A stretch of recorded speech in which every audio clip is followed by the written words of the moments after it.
क्या आपने कभी गौर किया है कि एक उम्र के दो व्यक्ति अलग अलग जिंदगियां क्यों जीते हैं? एक बुजुर्ग जो कि 70 की उम्र के बाद भी मुस्कुरा रहा है, सुबह शाम वॉक करता है, अपने पोती पोतों के साथ खेल रहा है, परिवार के साथ खुशियों भरी जिंदगी जी रहा है। वहीं दूसरा व्यक्ति उसी उम्र में दवाइयों के सहारे जिंदगी काट रहा है, डॉक्टर के क्लिनिक के चक्कर लगा रहा है और बिस्तर पर पड़े पड़े बस सोच रहा है कि काश मुझ में कुछ ताकत और होती।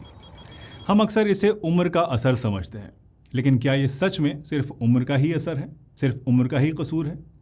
70 के बाद धीरे धीरे शरीर हमारा कमज़ोर होने लगता है, हड्डियों में दर्द रहने लगता है और पाचन शक्ति भी धीमी हो जाती है। वही शरीर जो 25-30 की उम्र में किसी सुपर हीरो की तरह हर एक चीज़ को हजम कर लेता था, अब छोटी छोटी चीज़ें भी उसके लिए मुश्किल बन जाती हैं। रात को नींद नहीं आती, सुबह में मन भारी रहता है और डॉक्टर के पास जाकर सिर्फ दवाइयों की लिस्ट लंबी होती जाती है। लेकिन सच कहूँ, ये थकान, ये कमज़ोरी सिर्फ उम्र का नतीजा नहीं है। ये असल में हमारी उन आदतों का नतीजा है जिन्हें हमने ज़िंदगी भर अपनाया है। हमने वो एक ज़रूरी चीज़ कभी नहीं बदली जो कि बदलनी सबसे ज़्यादा ज़रूरी थी, हमारी थाली। जिस उम्र में शरीर को सबसे ज़्यादा केयर और न्यूट्रिशन चाहिए, उसी उम्र में हम उसे सिर्फ दवाओं के सहारे छोड़ देते हैं और फिर सोचते हैं कि अब तो उम्र हो गई है, अब कुछ नहीं हो सकता। लेकिन अगर आप भी ये सोच रहे हैं कि अब मेरी उम्र हो गई है, अब मेरा शरीर ऐसा ही रहेगा, तो बस थोड़ा सा रुक जाइए। ये आदतें जो आपको कमज़ोर कर रही हैं, अगर इन आदतों को बदल दिया जाए तो यकीन जानिए आपकी ज़िंदगी भी बिल्कुल बदल सकती है। तो आज मैं आपको 5 ऐसी सिंपल आदतें बताऊंगा दोस्तों, जो कि अगर आप अपना लें तो बुढ़ापे की इस हालत में भी अपनी सेहत को अच्छा बनाए रख सकते हैं। अब फैसला आपके हाथ में है। अगर आप दवाइयों के सहारे ही ज़िंदगी गुजारना चाहते हैं तो इस वीडियो को आप अभी छोड़कर जा सकते हैं, लेकिन अगर आप मेरे साथ उस रास्ते पर चलना चाहते हैं जहां दवा नहीं, आपकी थाली ही आपकी असली औषधि बन जाए, तो इस वीडियो को पूरा और बड़े ध्यान से आप ज़रूर देखिए।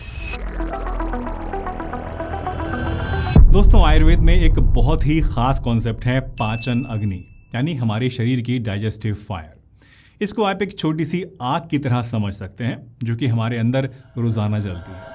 जब हम जवान होते हैं तो ये अग्नि तेज़ होती है और इसीलिए तब चीज़ें बड़ी आसानी से हज़म हो जाती हैं। चाहे आप पिज़्ज़ा खाएं, चाहे समोसे खाएं, सब कुछ हज़म हो जाता है। लेकिन जैसे जैसे उम्र बढ़ती है, ये डाइजेस्टिव फायर धीमी होने लगती है और 70 साल के आसपास आते आते ये बहुत ही ज़्यादा कमज़ोर हो जाती है।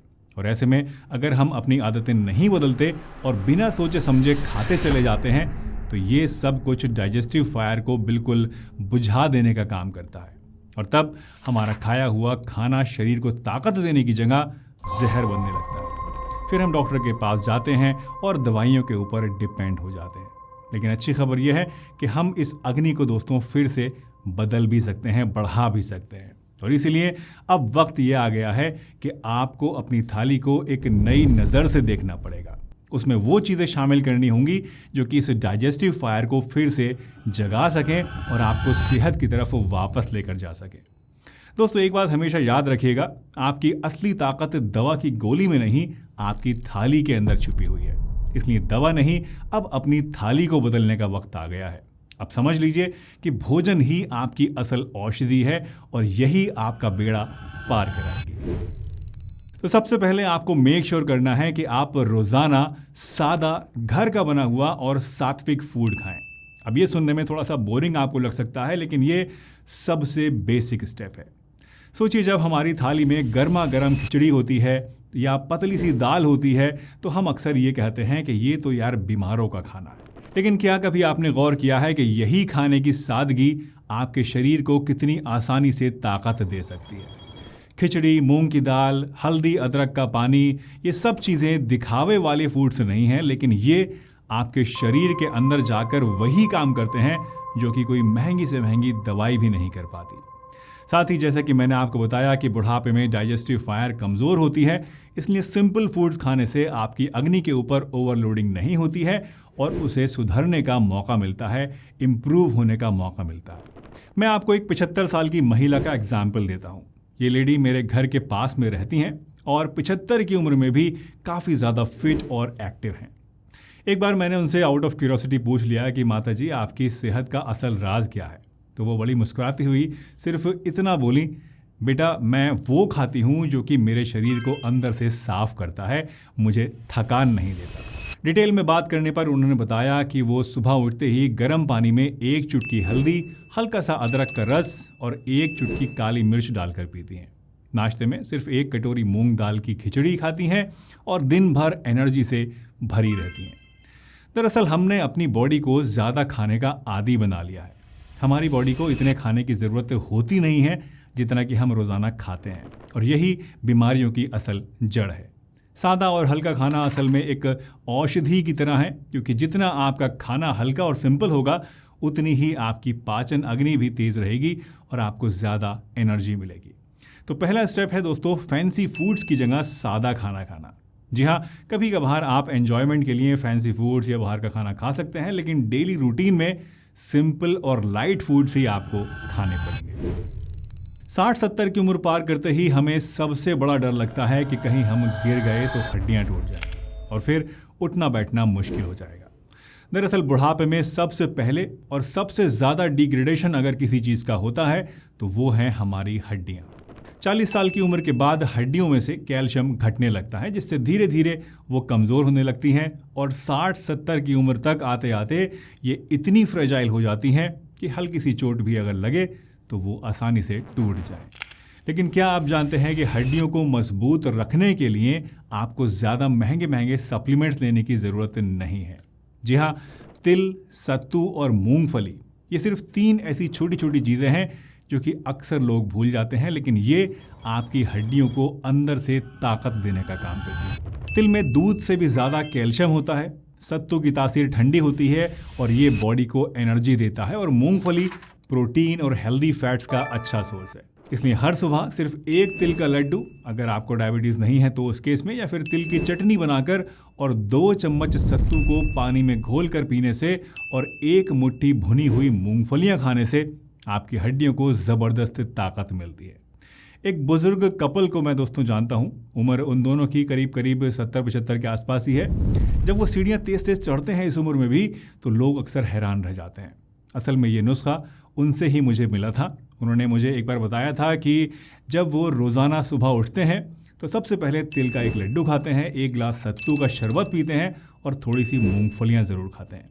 रिसर्च करी तो मुझे पता चला कि ये वाकई में इस उम्र के लोगों के लिए एक रामबाण औषधि की तरह है और उनकी हड्डियों को मजबूत बनाने के लिए एक सुपर फूड है, जो कि ज़्यादा महंगा भी नहीं है और आराम से इस्तेमाल किया जा सकता है। तो अगर आप भी इस उम्र को बिलोंग करते हैं और अपनी हड्डियों को इस उम्र में मजबूत बनाए रखना चाहते हैं, फ्रैक्चर के रिस्क को कम करना चाहते हैं, तो इन 3 चीज़ों को आप भी आज ही से खाना शुरू कीजिए। तीसरा टिप है अपने खाने में ज़्यादा से ज़्यादा अलग अलग रंगों की चीज़ों को ऐड करना और प्योर वाइट जैसे कि नमक, वाइट राइस और चीनी से दूर रहना। अब रंग बिरंगा सुनकर आप कलरफुल बिस्किट्स, नमकीन के पैकेट्स मत ले आना। यहाँ नेचुरली कलरफुल चीज़ों की मैं बात कर रहा हूँ। ज़रा सोचिए, आपकी थाली में सिर्फ सफ़ेद रंग होना चाहिए या फिर वो रंग बिरंगी होनी चाहिए? रोटी, चावल और बस दाल, या फिर वो किसी रंग बिरंगे कैनवस की तरह दिखाई देनी चाहिए, खूबसूरत लगनी चाहिए। मेक श्योर कीजिएगा दोस्तों कि आपकी थाली में हमेशा लाल, हरा, पीला, नारंगी और बैंगनी रंग ज़रूर हो।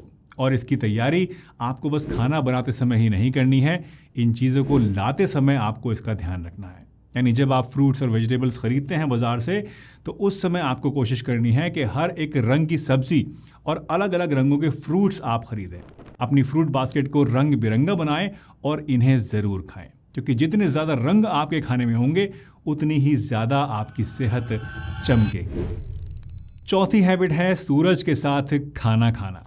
अब इसका मतलब क्या है? इसका मतलब यह है कि सूरज उगने के बाद खाना आपको स्टार्ट करना है और सूरज डूबने से पहले पहले अपना आखिरी मील ले लेना है। क्या आपने कभी गौर किया है कि शाम होते ही पंछी अपने घरों में लौट जाते हैं और पेड़ पौधे भी शांत होने लगते हैं, लेकिन हम जब पूरी प्रकृति विश्राम करती है तो हमारी पार्टी शुरू होती है। मैंने देखा है कि ज़्यादातर लोग रात के टाइम पे सबसे ज़्यादा हैवी खाना खाते हैं और फिर पूछते हैं कि रेस्ट करते समय मुझे रात को नींद क्यों नहीं आती, बेचैनी क्यों रहती है। वैसे आप रात को कैसा खाना खाते हैं, हैवी या लाइट? मुझे कमेंट करके ज़रूर बताइएगा ताकि मुझे पता लग सके मेरे व्यूअर्स कितने ज़्यादा अवेयर हैं। तो सच तो ये है कि सूरज डूबने के बाद हमारी डाइजेशन की जो ताकत होती है वो बहुत कम हो जाती है। शाम 6 से 7 बजे तक अगर आप डिनर कर लेते हैं तो आपका शरीर उस खाने को आराम से पचाता है, आपको गहरी नींद आती है और सुबह उठते ही आप फ्रेश और एनर्जेटिक महसूस करते हैं। मैंने खुद भी ऐसा बुजुर्गों को देखा है दोस्तों, कई सारे, जो कि सूरज ढलने से पहले पहले अपना खाना फिनिश कर लेते हैं और ये सच में एक बहुत ही बेहतरीन आदत है। दोस्तों, जब आप सूरज के साथ चलते हैं तो इससे हमारी बॉडी की सर्केडियन रिदम सही से काम करती है और शरीर में सूरज जितनी ही ऊर्जा बनी रहती है। 70 की उम्र पार करने के बाद दोस्तों हमारी पाचन शक्ति कमज़ोर होने लगती है, ये आप सब लोग जानते हैं। लेकिन इसकी एक बहुत बड़ी वजह जो कि अक्सर लोग नहीं सोचते हैं वो है अपने खाने के ऊपर गलत विचार रखना, अच्छा ना सोचना और दूसरा ज़रूरत से ज़्यादा खाना खा लेना। एक बुजुर्ग संत ने बहुत ही खूबसूरत बात कही थी। उन्होंने कहा था कि आप अपनी थाली को प्यार से देखिए, वो आपको जीवन देगी। यानी खाना खाते समय सबसे पहले तो हमें अपने विचारों के ऊपर कंट्रोल रखना होगा।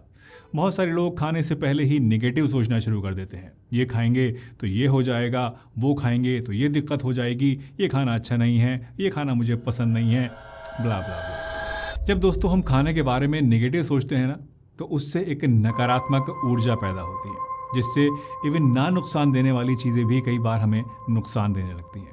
इसलिए अपनी प्लेट को हमेशा आप खुश होकर देखें और मुस्कुरा कर देखें और ऊपर वाले का शुक्र अदा करें कि आपको उसने इतना अच्छा खाना खाने को दिया है। क्योंकि बहुत सारे लोग तो ऐसे भी हैं जिनके पास ये खाने को भी नहीं है जो कि आप खा रहे हैं, और ये भी उनके लिए एक लग्जरी है। अच्छा बुरा तो बहुत बात की बात है, खाना मिलना ही आज की डेट में एक बहुत ही बड़ा चैलेंज है। साथ ही ये भी ध्यान रखें कि पेट से थोड़ा सा आप कम ही खाना खाएं, बहुत ज़्यादा पेट अपना आप ना भरें। जब हम ज़रूरत से थोड़ा सा कम खाना खाते हैं तो हमारे शरीर हल्का, ऊर्जा से भरा हुआ और स्वस्थ रहता है और डाइजेस्टिव फायर के काम करने को भरपूर मौका मिलता है। ज़रा सोचिए कि क्या आप अपने शरीर की आवाज़ को सुन रहे हैं या सिर्फ अपनी आदत को, अपनी हवस को पूरा कर रहे हैं। अपनी ज़रूरत का सिर्फ 80% खाना खाने की आदत डाल लीजिए, फिर देखिए कैसे ये छोटा सा बदलाव आपको एक नई ताकत देता है।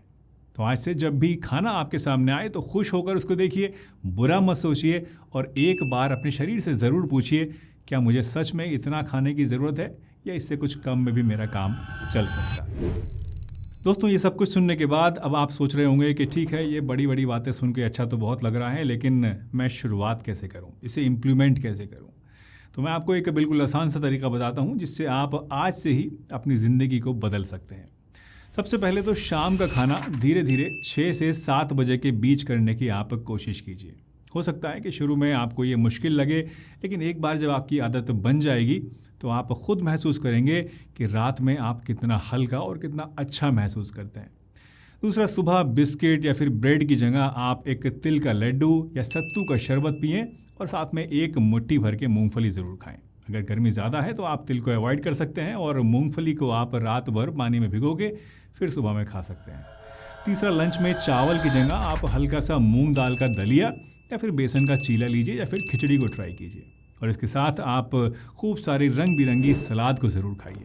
और रात में भारी रोटी और मसालेदार सब्जियों की जगह आप स्टीम्ड सब्जियां, सूप या फिर हल्की सी दाल का पानी आप लेकर पी लीजिए। बस ये सिंपल सा चेंज धीरे धीरे आप अपनी ज़िंदगी में लाना शुरू कीजिए और यकीन मानिए आपकी ज़िंदगी बदलने लगेगी। दोस्तों, याद रखिए, आपकी ज़िंदगी का रिमोट डॉक्टर या फिर दवा के पास नहीं है, बल्कि आपके किचन में आपकी प्लेट के अंदर रखा हुआ है। याद रखिए, खाना ऐसे खाइए कि ये दवा का काम करे और दवा की ज़रूरत आपको ना पड़े। कहीं ऐसा ना हो कि खाने की जगह दवाइयों से आपको आने वाले वक्त में पेट भरना पड़े। वीडियो पसंद आई हो तो इसे लाइक करें, नए हैं तो सब्सक्राइब करें और सभी के साथ शेयर करें ताकि और लोग भी ये नॉलेज हासिल कर सकें और अपनी ज़िंदगी को बदल सकें। मिलते हैं एक नई वीडियो में, तब तक के लिए अपना ध्यान रखिए, हंसते रहिए, मुस्कुराते रहिए, रोज़ कुछ ना कुछ नया सीखते रहिए ताकि आप रह सकें हेल्दी हमेशा।